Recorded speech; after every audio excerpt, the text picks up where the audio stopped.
Hi! I'm Miss Hannah from the Highland Park Public Library, and welcome to Library in Your Living Room. I just picked up a Ready, Set, Stem Tessellations kit from the library, and in this video, I'll show you how to make your very own tessellation from the kit. So tessellations are basically tiled shapes that repeat in a pattern. They don't have any gaps or overlaps in between each shape. So a gap is like a big space in between the shapes. There's none of those. And an overlap is when parts of the shapes lie on top of each other. And tessellations don't have those either.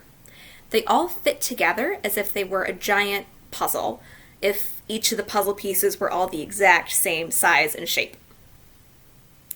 And there are some shapes that are really easy to turn into tessellations. Shapes like squares, triangles, and hexagons are all really easy to fit together into that tessellation pattern. And you can make a tessellation by moving the shapes in a certain way. And I'll show you what I mean. So you can do 3 different movements with the shape. You can either do a translation, which is when you just slide the shape across the page. You can do a rotation, which is kind of turning the shape like this until it fits. Or you can do a reflection, which is flipping the shape over, like that. And you can also find tessellations in famous art all over the world. M.C. Escher was a Dutch artist who often used tessellations in his work. Islamic architecture, like mosques, often have tessellation mosaics on the walls. The kits are available from the library starting Monday, June 14th, 2021, and they're available while supplies last. Let's see what's inside.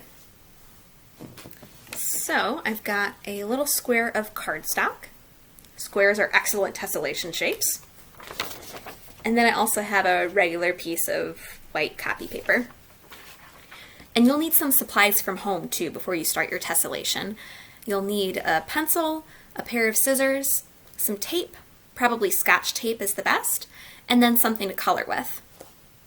So the first thing we're going to do is draw a shape across the bottom of the square.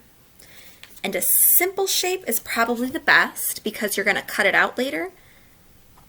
And the simpler the shape is, the easier the shape is going to be to cut out.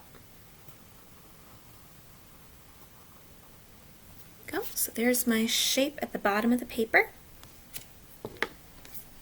And now we're going to take our scissors. There they are. We'll take our scissors and then cut out that shape. So I'm just going to follow the lines.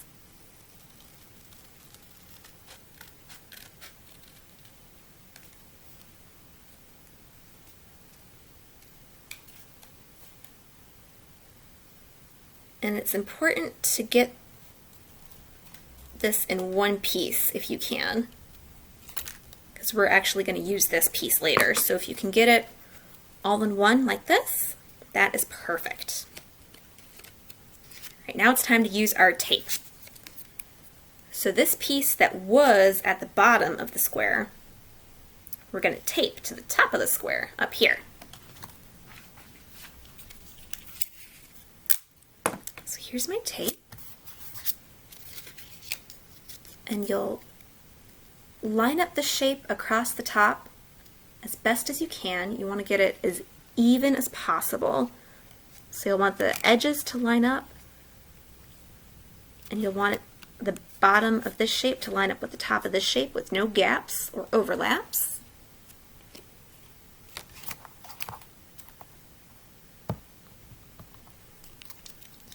And I'm going to tape this in place the best that I can.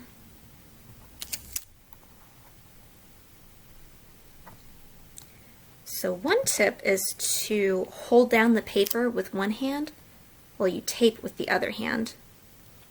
And if this part is hard, you might be able to get a grown-up or a friend to help you. Here we go.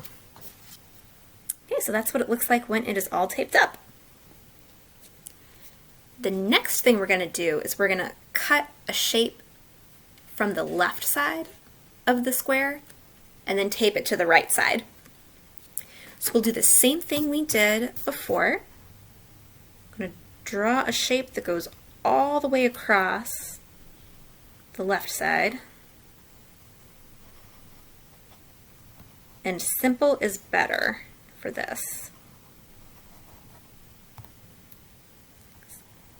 Honestly, the more complicated it is, the harder it is to cut it out. All right, so here's my shape for the left side. We'll get our scissors out again and cut the shape we see. I might have made this hard for myself, so we'll just see how it goes.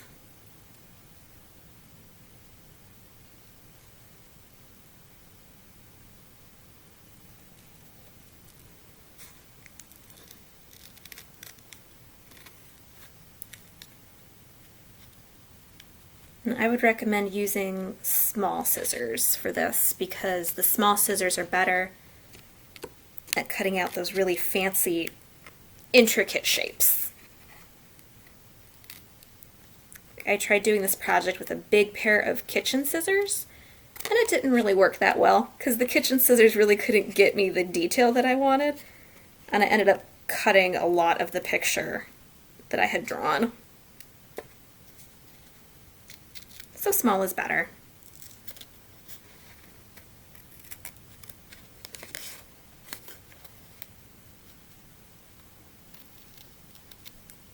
Okay, almost done here. Okay, cool.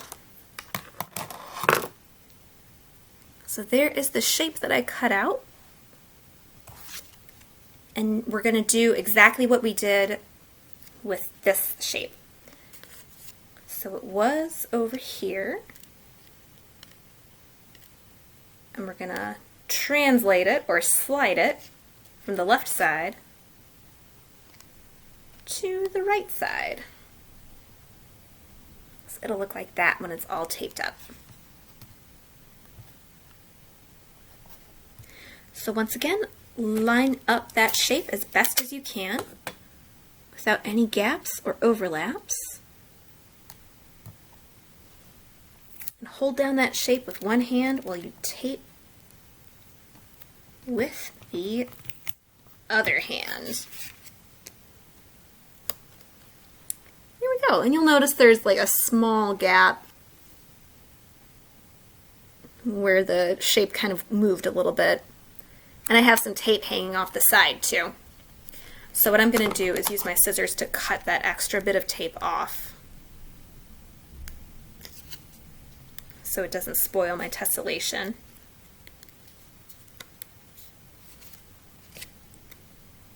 And I'm not too worried about the gap in between because it's okay. It doesn't need to be perfect. All right, so this is our stencil for our tessellation. And the next step is to start tracing this shape onto the paper. So pick a spot anywhere on the paper.